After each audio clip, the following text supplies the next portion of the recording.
अच्छे से होंगे। आज हमारा रेगुलर बाइबल स्टडी पार्ट है जो कि सैटरडे को करते हैं हम, है हर सैटरडे को। और आज हम पढ़ेंगे ले व्यवस्था 11। इससे पहले के लेकिन हम वचन में जाएं, आइए हम अपना शेड्यूल आपको बता देते हैं। और शेड्यूल इस प्रकार से है। हमारा शेड्यूल मंडे को हम लोग डिसेपलशिप कोर्स करते हैं रात को 10 बजे। और ट्यूसडे को हम लोग किड्स एंड यूथ की बाइबल स्टडी करते हैं, वो भी रात को 10 बजे। और बुधवार को हम लोग प्रेयर करते हैं एक दूसरे के लिए रात को 10 बजे। और थर्सडे को टेस्ट मनी शेयर करते हैं, वो होती है रात को 10 बजे। और उसके बाद फ्राइडे को फास्टिंग प्रेयर करते हैं रात को 10 बजे। और सैटरडे को हम लोग जैसे कि आज कर रहे हैं रेगुलर बाइबल स्टडी करते हैं परमेश्वर के वचन के साथ।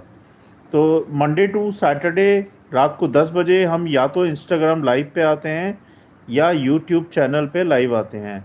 अभी क्योंकि इंस्टाग्राम में प्रॉब्लम चल रही है, उसमें लाइव आने के बाद हम जो रिकॉर्डिंग होती है उसको पोस्ट फेल हो रही है वो, तो इसीलिए हम उस पर नहीं जा रहे हैं, यूट्यूब पे आ रहे हैं।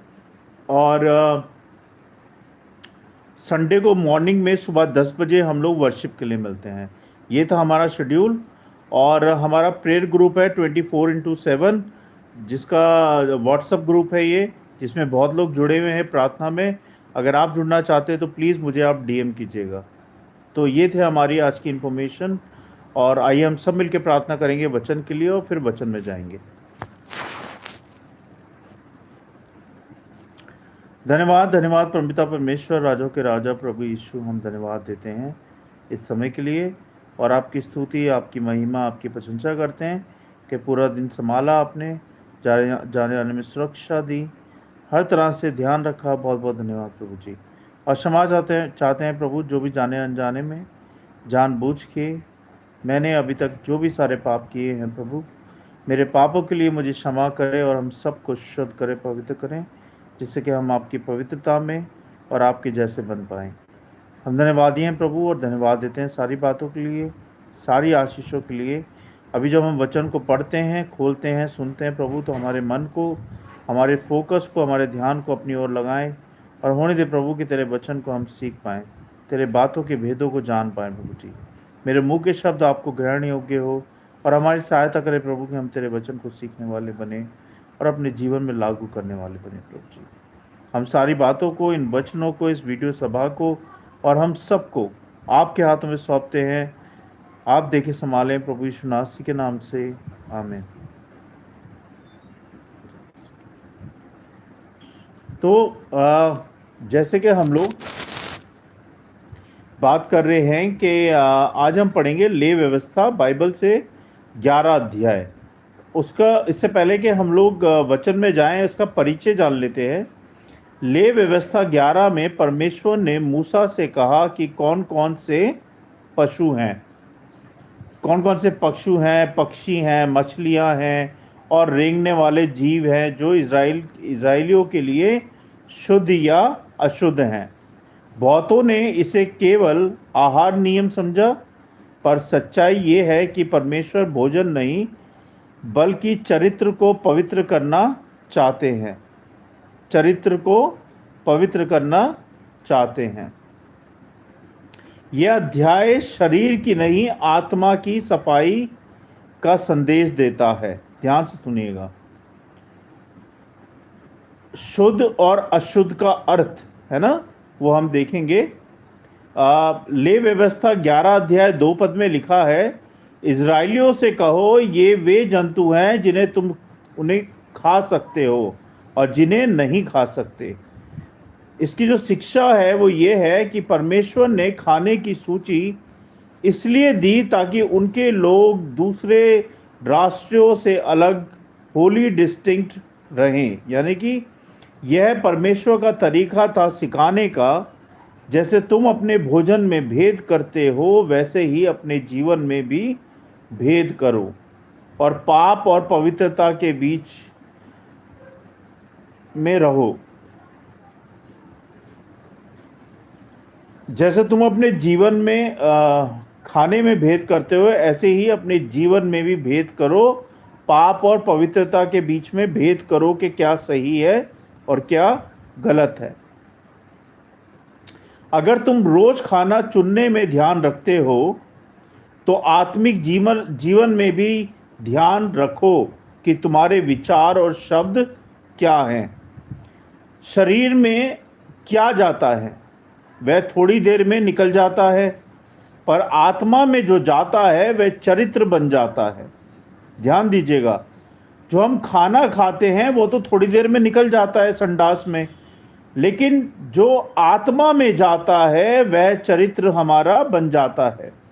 इसलिए आत्मिक भोजन करना चाहिए, यानी कि गॉड्स वर्ड्स, अपने गॉड्स वर्ड्स है जो परमेश्वर के वचन है, बाइबल है, जो हमें पवित्र रखती है।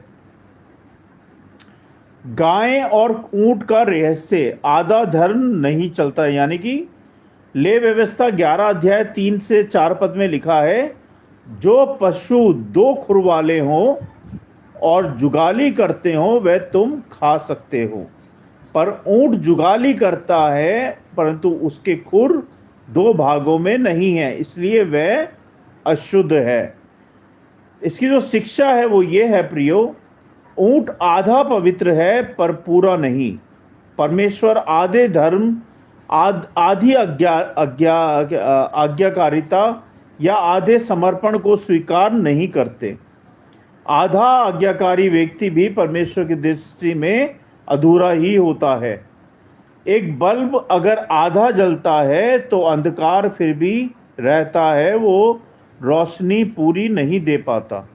उसी तरह अगर मैं आधा धार्मिक और आधा दुनियावी हूँ, संसारिक हूँ, तो मेरी आत्मा अंधकार में ही रहेगी। ध्यान दीजिएगा, आधा नहीं, पूरा समर्पण परमेश्वर को आपसे चाहिए, मुझसे चाहिए। परमेश्वर 99% आज्ञाकारिता नहीं चाहते, ध्यान दीजिएगा, वह चाहते हैं 100% हृदय चाहते हैं वो, है ना। 3 मछलियों और फिंस का अर्थ है दिशा और आत्मा की चाल, यानी कि ले व्यवस्था 11 अध्याय 9 पद में लिखा है, जिनके पंख और छाले हों वे तुम खा सकते हो। इसकी शिक्षा ये कहती है, फिंस दिशा का प्रतीक है जो मछली को सही मार्ग देती है। स्केल्स यानी कि छाले सुरक्षा का प्रतीक है जो उसे बचाती है। परमेश्वर कहते हैं मेरे लोग ऐसे हों जिनके जीवन में दिशा हो, यानी कि वर्ड ऑफ गॉड हो, और सुरक्षा यानी कि होली स्पिरिट दोनों हो। कैसे लोग हो परमेश्वर के अनुग्रह में? जिनके जीवन में परमेश्वर का वचन हो और दूसरा पवित्र आत्मा हो, वो परमेश्वर को भाते हैं और अच्छे लगते हैं। कई मछलियां समुद्र में तैरती हैं, पर जो फिन्स के बिना है वो भाव में बह जाती हैं। उसी तरह जो विश्वासी वचन और आत्मा के बिना वो संसार की लहरों में खो जाते हैं। इसीलिए परमेश्वर के वचन में बने रहो और पवित्रता में बने रहो। हर निर्णय से पहले पूछो, क्या यह दिशा परमेश्वर से आई है? यदि हाँ तेरी, यदि नहीं तो रुक जाओ। अगर परमेश्वर की तरफ से हाँ है तो चलते जाओ, और यदि नहीं है तो रुक जाओ। चौथी बात, रेंगने वाले जंतु और पाप का प्रतीक। ले व्यवस्था 11 अध्याय 29 से 30 पद कहता है, और पृथ्वी पर रेंगने वाले जंतुओं में से ये तुम्हारे लिए अशुद्ध है। रेंगना आत्मिक रूप से नीचे जीवन जीने का प्रतीक है। परमेश्वर नहीं चाहते कि हम रेंगते हुए जीवन जिए, बल्कि ऊपर उठकर आत्मा में चलें। परमेश्वर ये चाहते हैं। अगर तुम्हें हमेशा पिछले पापों की मिट्टी में रेंगना अच्छा लगता है तो याद रखो परमेश्वर ने तुम्हें उड़ने के लिए बनाया है, रेंगने के लिए नहीं बनाया है। अपने पुराने पापों को आप क्या करो? पुराने पापों की रेंगती आदतों को छोड़ दो। फिर से ध्यान देना, अपने पुराने पापों की आदतों को रेंगना छोड़ दो।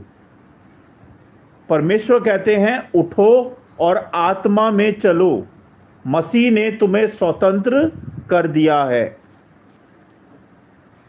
और इसका जो अंतिम वचन है वो ये है, बुलाहट और पवित्रता की है। बुलाहट पवित्रता की है। ले व्यवस्था 11 अध्याय 44 पद कहता है, क्योंकि मैं यहोवा तुम्हारा परमेश्वर हूं, तुम अपने को पवित्र करो क्योंकि मैं पवित्र हूं। यह अध्याय केवल क्या खाओ क्या ना खाओ की सूची नहीं है, बल्कि यह परमेश्वर की पुकार है। यह अध्याय परमेश्वर की पुकार है आपके लिए, मेरे लिए और हम सबके लिए। जैसा मैं हूं वैसा तुम भी हो जाओ। ये परमेश्वर आपको कह रहे हैं, मुझे कह रहे हैं, जैसा मैं पवित्र हूं वैसे तुम भी हो जाओ। ये आहार नहीं, आत्मिक पहचान की बात है। हम पवित्र इसलिए हैं क्योंकि हमारा परमेश्वर पवित्र है। एक राजा का पुत्र अगर महल छोड़कर गंदगी में बैठे तो उसकी पहचान खत्म हो जाती है, पर उसकी स्थिति शर्मनाक होती है। परमेश्वर चाहते हैं कि हम फिर से अपनी राजसी पहचान में लौट आएं, यानी कि पवित्रता में लौट आएं अगर हम पाप या बुराई में हैं। अपने जीवन के हर क्षेत्र में पवित्रता का अभ्यास करो। सोचो, शब्दों पे सोचो, संगति पे सोचो और उद्देश्य पे सोचो कि हमें क्या करना है। अलग होना कमजोरी नहीं बल्कि बुलाहट है। आपने देखा होगा, अगर कोई पेड़ है और उस पेड़ पे डाल लगी, अगर वो डाल टूट जाए पेड़ से तो वो मट्टी में मिल जाती है, सूख जाती है, हरी भरी नहीं रहती। ऐसे ही जब तक आप यीशु मसीह में बने हुए हैं तब तक आप हरे भरे हैं। जैसे ही आप यीशु मसीह से दूर होंगे आपका जीवन सूख जाएगा, आप सूख जाएंगे, आपका जीवन नष्ट हो जाएगा। इसलिए हमेशा यीशु मसीह में बने रहें। ले व्यवस्था 11 अध्याय हमें सिखाता है कि परमेश्वर सिर्फ हमारे भोजन में नहीं है।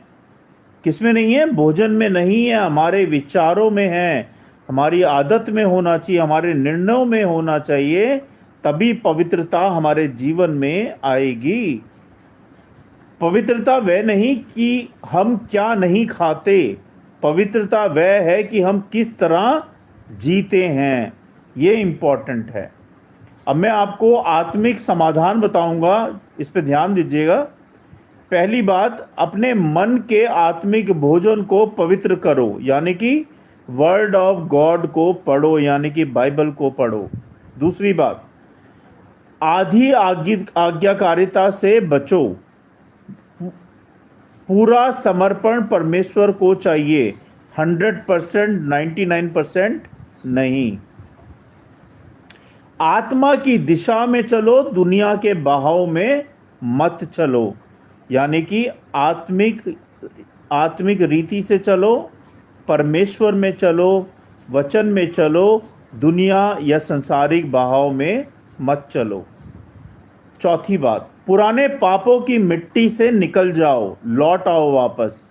जो तुमने पुराने पाप किए हैं उनको छोड़ दो, त्याग दो और आत्मा में उड़ते जाओ, पवित्रता में उड़ते जाओ। याद रखो, पांचवी बात, तुम्हारी पहचान क्या है?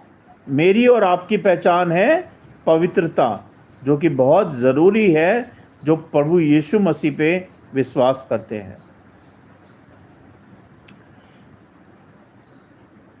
अब मैं आपको आशीर्वाद वचन दूंगा। 1 पतरस 1 अध्याय 16 पद में लिखा है, पवित्र बनो क्योंकि मैं पवित्र हूं। यह परमेश्वर का आशीर्वाद है आपके लिए, मेरे लिए और हम सबके लिए।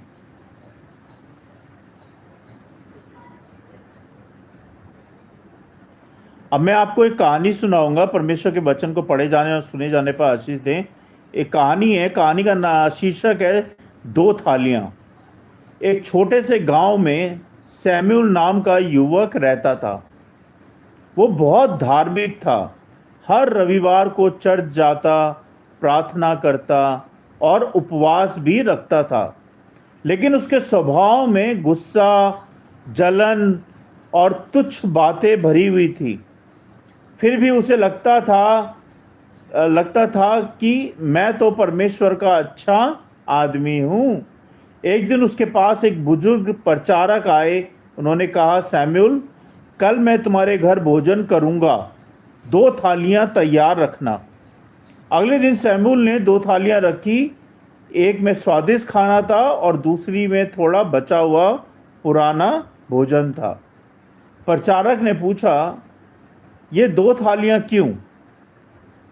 सैमुअल बोला, पहली आपके लिए है और दूसरी मैं अपने नौकर को दूंगा। प्रचारक मुस्कुराए और बोले, परमेश्वर ने भी तेरे सामने 2 थालियां रखी हैं। ध्यान से सुनिएगा, एक पवित्रता की और एक अशुद्धता की। हर दिन तू चुनता है कि कौन सी थाली उठाएगा। सैमुअल हैरान रह गया और प्रचारक ने कहा, ले व्यवस्था 11 का अर्थ है ये नहीं कि परमेश्वर तेरे खाने को देखता है, वह तेरे चयन को देखता है, तेरी पवित्रता को देखता है। तू कौन सा विचार, कौन सा शब्द, कौन सा व्यवहार चुनता है, ये परमेश्वर तुझे देखता है, मुझे देखता है, हम सबको देखता है। उस रात सैमुअल बहुत देर तक जागता रहा। उसे एहसास हुआ वो भोजन में शुद्ध था पर हृदय में अशुद्ध था। उसने ये पश्चाताप किया, फील किया कि भोजन में वो अशुद्ध था और हृदय में अशुद्ध था। अगले दिन उसने परमेश्वर के सामने रो रो कर कहा, प्रभु, अब मैं रोटी नहीं अपने स्वभाव को बदलूंगा। और धीरे धीरे उसका गुस्सा मिटने लगा, उसके शब्दों में प्रेम आने लगा और उसका चेहरा चमकने लगा, क्योंकि अब वो सिर्फ उपवास नहीं करता था बल्कि हर दिन पवित्रता की थाली को चुनता भी था। तो इसकी जो शिक्षा है, मॉरल शिक्षा प्रियो, परमेश्वर को फर्क नहीं पड़ता।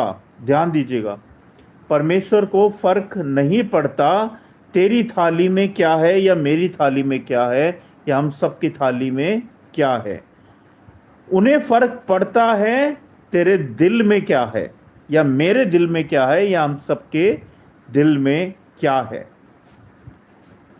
ले व्यवस्था 11 हमें सिखाती है पवित्रता भारी नियम नहीं है, एक अंदरूनी निर्णय है, हर दिन परमेश्वर की थाली चुनने का। ध्यान दीजिएगा, ले व्यवस्था 11 अध्याय 44 पद कहता है, क्योंकि मैं यहोवा तुम्हारा परमेश्वर हूं, तुम अपने को पवित्र करो क्योंकि मैं पवित्र हूं। तो ये थी कहानी प्रियो, और एक पोयम मैं बताऊंगा आपको और फिर उसके बाद हम खत्म करेंगे। पोयम का नाम है पवित्रता की थाली। रोटी की नहीं रूह की भूख है ये, शरीर नहीं चरित्र की सूरत को छू है ये। ले व्यवस्था कहती है भेद रखना सीखो, हर बात में नहीं हर सोच में भी परमेश्वर को दिखो। कुछ पशु शुद्ध कुछ अशुद्ध कहे गए, पर संदेश था दिल की जांच करो, रास्ते ना टेढ़े चले गए। ऊंट जुगाली करता पर खुर दो नहीं, आधा धर्म आधी आग चलता कहीं नहीं। मछली के पंख दिशा दिखाएं, छाले रक्षा करें, वैसे ही वचन और आत्मा हमें मार्ग पर धरे। जो पंख बिना है बहाव में बह जाता, वह आत्मा बिना है संघर्ष में हार जाता। रेंगते जीवों की कहानी कुछ और कहती है, नीचे मत जी उठ ऊपर जहाँ रूह रहती है। परमेश्वर पुकारता है, पवित्र पवित्र पवित्र हो जा मेरे समान, क्योंकि तेरे भीतर राजसी पहचान है महान। पवित्रता का अर्थ कपड़े या खाने में नहीं है, तेरे चुनाव में है, मेरे चुनाव में है, तेरे व्यवहार के ताने बाने में है, मेरे व्यवहार के ताने बाने में है, और यही हर दिन 2 थालियां तेरे आगे रखी हैं, एक अशुद्ध और एक पवित्रता। ये तूने डिसाइड करना है कि तुझे अशुद्ध थाली लेनी है या पवित्र थाली लेनी है। हर दिन 2 थालियां तेरे आगे रखी हैं, एक संसार की, एक स्वर्ग की। जो तू चुनेगा वह तेरी आत्मा की रंगत लिखी होगी। इसका जो निष्कर्ष है प्रियो वो ये है, पवित्रता कोई नियम नहीं है, एक जीवन शैली है, एक बुलाहट है। रोटी बदलने से नहीं, रूह बदलने से स्वर्ग खुलता है ना? क्या होता है? रूह आत्मा को बदलने से स्वर्ग खुलता है। तो ये थे परमेश्वर के वचन, परमेश्वर की कहानी और परमेश्वर की पोयम।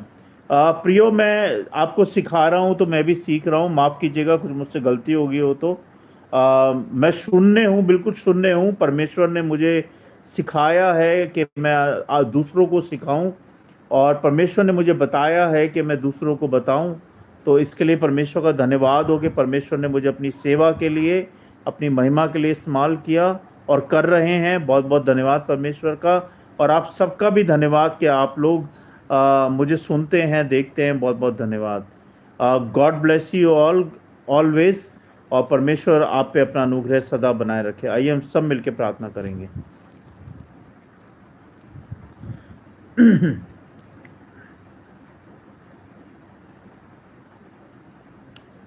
धन्यवाद धन्यवाद परमपिता परमेश्वर, राजों के राजा प्रभु यीशु, हम धन्यवाद देते हैं आपके वचनों के लिए कि आपके वचन ने हमें सिखाया प्रभु कि हमें खाने से या पहनने से पवित्रता नहीं आती, हमें पवित्रता आती है शुद्ध और अशुद्ध से।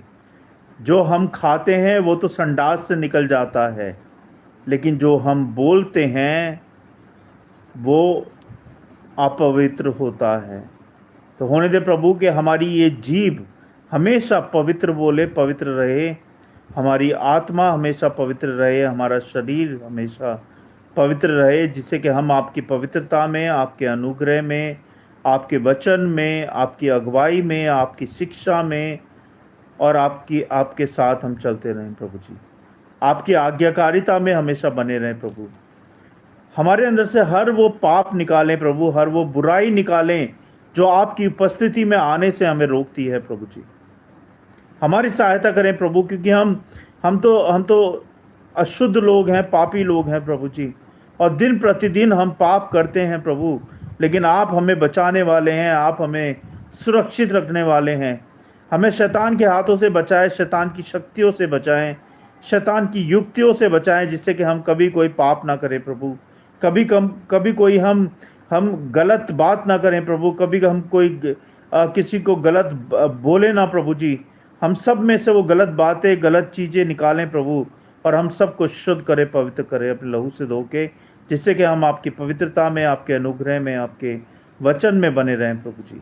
हम धन्यवादी हैं प्रभु हर एक बात के लिए, हर एक आशीष के लिए, कि अभी तक आपने हमें संभाला है, हमें खाने को, पहनने को, रहने को दिया है, हमें कामकाज दिया है, ये शरीर दिया है, ये सांसें दी हैं, ये परिवार दिया है, ये परिवार की संगति दी है, बच्चे दिए हैं, कामकाज दिया है, घर दिया है। हर बात के लिए, हर आशीष के लिए बहुत बहुत धन्यवाद प्रभु जी, क्योंकि सब कुछ आपने दिया है प्रभु। हमारा कुछ नहीं, हम तो यात्री हैं कुछ पल के लिए इस धरती पर।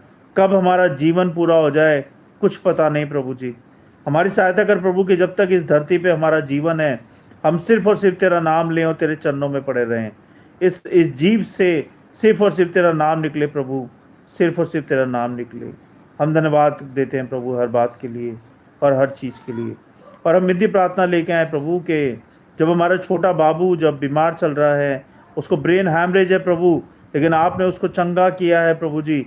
आपने उसकी दौरे की दवाइयाँ बंद कर दी, अब उसको थोड़ी बहुत दवाइयाँ चल रही हैं। तो होने दे प्रभु कि उसके चारों ओर अपने लहू का बाड़ा बांधे, अपना पवित्र लहू उस पर छिड़क दीजिए, और शैतान की देखी अनदेखी शैतानी शक्तियों से उसको बचाएं और उसकी रक्षा सुरक्षा बांधे रखे प्रभु।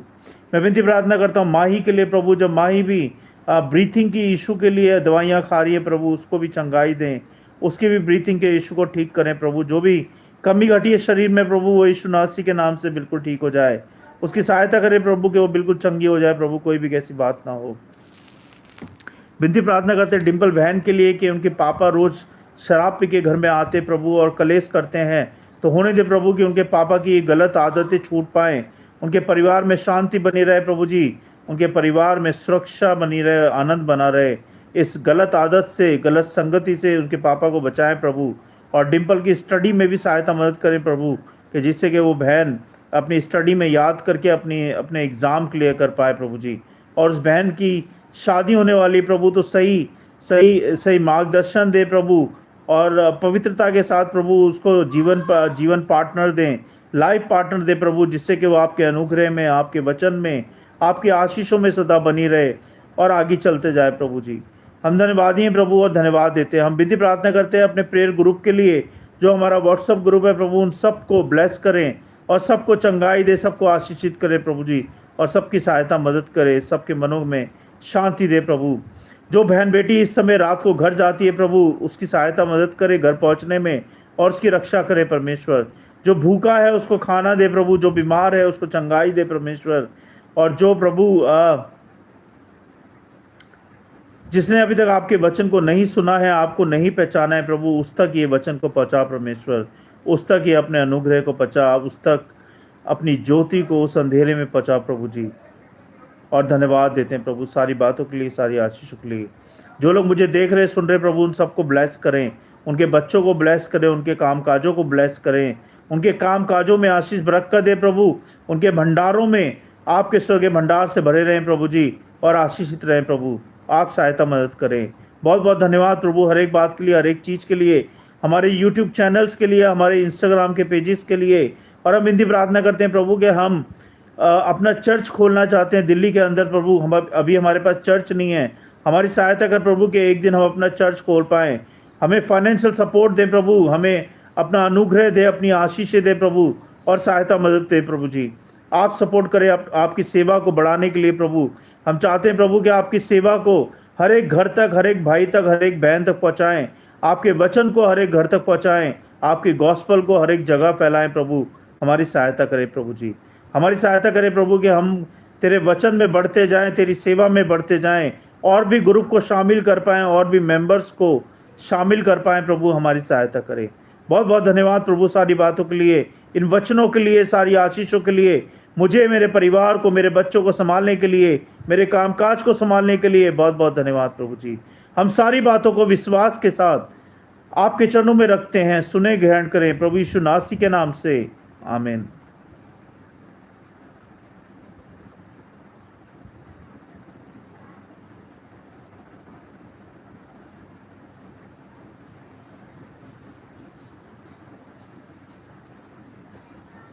सबको जय मसीह की, सबको God bless you, thank you so much for joining us, और परमेश्वर हमेशा आप पे अपना अनुग्रह बनाए रखे। Thank you. कल सुबह हम फिर मिलेंगे 10 बजे वर्शिप के लिए। तब तक के लिए गुड नाइट। और अगर आप प्रेयर ग्रुप में जुड़ना चाहते हैं तो आप मुझे DM करें, हम आपको अपने प्रेयर ग्रुप में जोड़ेंगे। Thank you so much. God bless you all. Thanks a lot.